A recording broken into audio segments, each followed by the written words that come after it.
Hi, how's it going? My name is Steve, if you don't know, and at the end of April this year, I'll be running the London Marathon, which is an absolute dream race for me to be able to do. I'm doing it to fundraise for a small charity called Pancreatic Cancer Action here in the UK. My dad died from pancreatic cancer in 2018, so I'm running the London Marathon in his memory. I'm trying to raise £2,500. My fundraising so far has gone very well, mainly thanks to my mum and her circle of friends, but also my circle of friends. So far I have raised just over £1,500 towards my £2,500 target. So with 3 months to go, I'm pretty pleased with where I'm at. There is a QR code that I'll bring up now on screen. If you'd like to talk to me, that'll also be in the end card at the end of the video. There is also a link in the description directly to my fundraising page, which is through a website called Enthuse. So any support would be massively appreciated.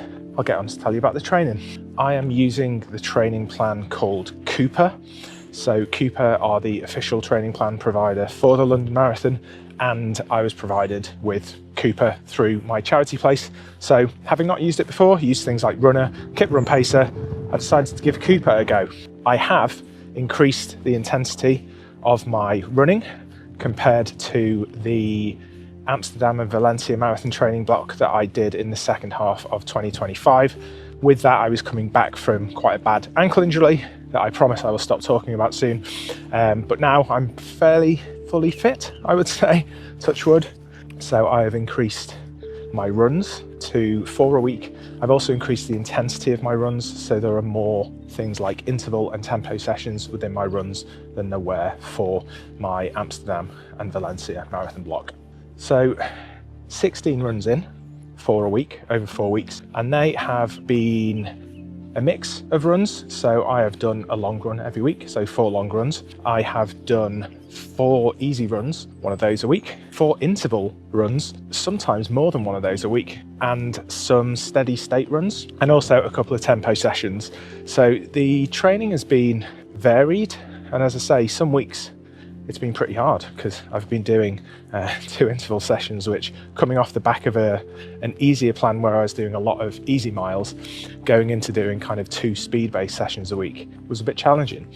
As you can hopefully see now, the weather isn't that great today, and that pretty much sums up what January has been like training. My very first run of the training block was an interval session, and that was done in kind of trail shoes, but on the road in like snowy, really cold conditions.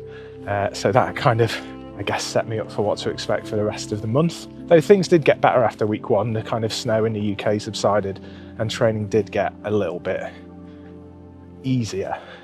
Across the first month, I was planned to do 201 kilometers, and I've done 196 of those, missing 5k. Just across a couple of runs. Had a slight knee issue, which it's not actually my knee, it's the kind of areas around my knee that kind of activate that area. It's a similar issue that I had when I was training for my 5k PB about this time last year. So I have revisited some of the physio moves. Doing those has actually made the issue kind of better.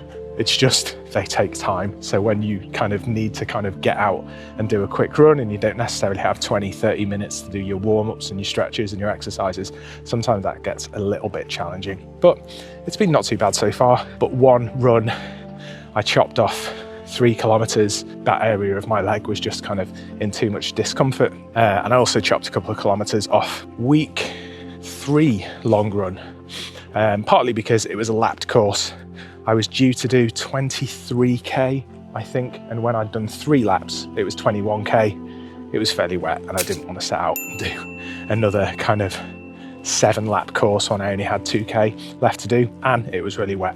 So I just settled at doing the 21k. So far in my training, if you are a long-time viewer or subscriber to my channel, you'll know that I try as much as I can to incorporate parkruns into my training. And so far in January, I managed to do 2 parkruns as part of my training. I did one in week 1, which was one of my interval sessions. So that was a kind of fartlek session where I was running 2.5 minutes on and then 2.5 minutes off pace. that was one of the best runs of the block so far. I felt really good, felt really strong doing that run. And the other park run that I managed to get along to, I made it part of my week 4 long run, which was 22k. For years I've been using Strava routes, so I found a route where I could run from home to one of my local park runs, do the park run back home, and that equaled 22k. So that was a nice way to kind of incorporate parkrun into my training, which I will try and do during the next 3 months of my training block as well. My run of the month, I would say, was my long run in week 3. That was because I went somewhere I hadn't been before, and it's always kind of quite refreshing to go to some new places to run. So I went to Clumber Park, which is near Mansfield, and did one of the events organised by Rasselbach Running, and that was a looped course of Clumber Park, so the loops are about 7k, and that run went really well. So that run was made up of an initial 8k at easy pace, then it was 10k at my steady pace, so that was pushing about 5 minutes 10 per kilometre, and then going back down to an easy pace for the rest of the run. And it went really well. It was a trail course. I was wearing trail shoes, just had to think, do you know what, I don't mind about getting wet today, running through loads of puddles, because if you tried to avoid them and go on the muddy banks, even in trail shoes, it was quite slippy. But as I say, that one went really well. The weather conditions were not great. It was kind of a bit like it is now, kind of mild rain, but as I say, the body and everything felt really good that day. That was my run of the month. The most challenging run of the month was my long run in week 1. And that was challenging for a number of reasons. It was 23k, which coming into that in week 1 was challenging. I had regularly been running quite long distances, so I had it in the legs. But as I said, week 1, my first run was in really tricky, snowy conditions, an interval session. And this one was kind of the same, but I went to Sherwood Forest to do it. It was another Rasselbach event, and it was another lapped course. This time the laps were 5k rather than 7k. So you return to base like every 5k, so you can kind of take on some refreshments or whatever, or just actually change clothes if you want. So the first 2 laps of that were going okay. It wasn't raining, it was just cold, and kind of, it was like icy and frosty underfoot. You'll see from some of the B-roll that I'm showing what the conditions were like. And for 2 laps, it was okay because I was dry. The problem was when it was kind of freezing rain, despite wearing a kind of waterproof jacket, I was just really struggling to stay warm because I think my sweat was struggling to kind of like wick away from the layers that I was wearing, because I was wearing quite a lot of layers because of how cold it was. And yeah, just the last 2 laps I got increasingly colder despite kind of changing some of my gear. And yeah, I was so relieved when I got to the end of that run, just because it was really tricky, really challenging. I think on the day it was close to 0 degrees centigrade, maybe actually got into the minus at some parts of that run, and it was just really tricky, and it just brought to the end a really tricky first week. But as I say, getting out to these events has been really good. Sometimes when you've got long runs planned, entering events means that you've got to be there at a certain time, and that actual discipline really helps get those runs done. So one of my key takeaways of kind of not just this marathon block, but a lot of my marathon blocks, is to kind of be intentional.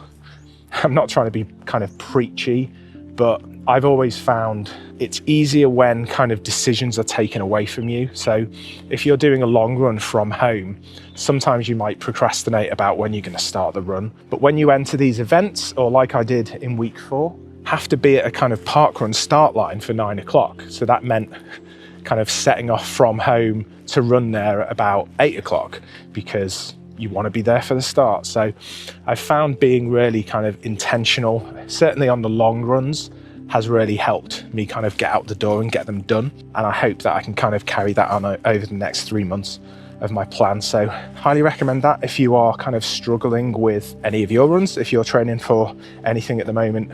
Also plotting good routes. So if you are kind of doing training and you're training for a marathon or half marathon or a 10k or whatever, really building up a good bank of routes to run depending on the run that you're doing. So there are certain, if I'm doing an interval or a tempo session, there are certain routes that I would favour over others. So I'll generally try and find kind of good ground and flat routes, whereas I have some routes that have got quite a lot of elevation in them, which I will probably try to avoid putting those in as my planned route for those kind of like harder sessions. So there's just a little kind of tip from experience if you are kind of new to structured training and you may be struggling a little bit with kind of executing those certain runs effectively.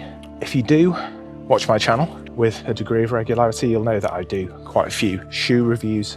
Thought I'd tell you just about what shoes I've been wearing so far during my marathon training plan. This may be of absolutely no interest to you, but also it might be, so here we go. I've worn 5 shoes so far over this marathon training plan. The shoe I've worn least, but I only started wearing in week 4, was my number 2 ranked shoe of the year from 2025, and that is the Nike Zoomfly 6. And I've done just under 10k in those so far during the plan. The next kind of least worn shoe, just over 17k, that I've run so far this month was in another Nike shoe, the Nike Structure Plus. I've recently put a review out about the Nike Structure Plus, and I used to run in Nike Structures for years. They just didn't work out for me. I don't think Nike have got it right with the Structure Plus. Just a bulky, zero fun shoe, so I didn't have that much fun running in that one. Next up is a shoe I have really enjoyed running in so far, and I've done just over 48k of my month in these, and that is the Asics Mega Blast. So I've used those for some of my interval and tempo sessions because they are super light. I was very pleased that they make the Mega Blast in a UK 13. So I've been really enjoying wearing those. I make sure I'm kind of balancing wearing those for my kind of faster sessions where I'm more on the forefoot, and I'll wear things with a little bit more kind of structure and support for those kind of slower, longer runs. And my second most shoe of the first month was a little bit of a surprise, and that's a Nike Ultrafly, and I've really got on well with those shoes. I bought them last year fairly cheap off Vinted, but brand new. So they are Nike's carbon plated trail shoe.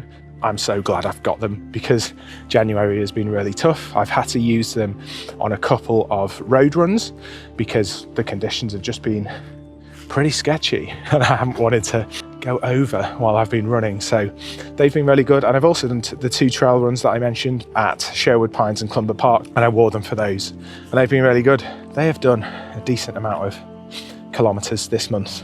And my most used shoe of my first month is the shoe that I actually gave my Bust of the Year award to last year, which was the Puma Forever Run Nitro 2. The reason why I got Bust of the Year was because the tongue on it has no padding in it. And when I was doing the Alton Towers half marathon, of which there's a video about on the channel, I got some tendinopathy issues because of how much kind of lace bite I was getting because there was no padding. So I stopped wearing them. I subsequently put some like tongue pads in them that I bought off Amazon, and that's completely transformed the shoes, and I've really enjoyed running in them since I've put that padding in them. And yeah, they've just been my most used shoe so far. A lot of the kind of slower kilometers that I've been doing, I've been wearing them, so maybe from bust to best. So that is month 1 done. On to month 2. Going to be a longer month than month 1 in terms of distance. So month 1 was about 200 kilometers, and month 2 we're doing about 225. Fingers crossed that will go as well as, if not better, than month 1. We're going to start that tomorrow. So if you want to carry on following my journey, give the video a like, subscribe to the channel. Let me know if there's anything else you want to kind of know about marathon training. This is the 6th marathon I would have trained for, so let me know down in the comments if you've got any questions or anything you'd like me to add in this video that I'm not covering. I'll see you next time. Thanks. Bye.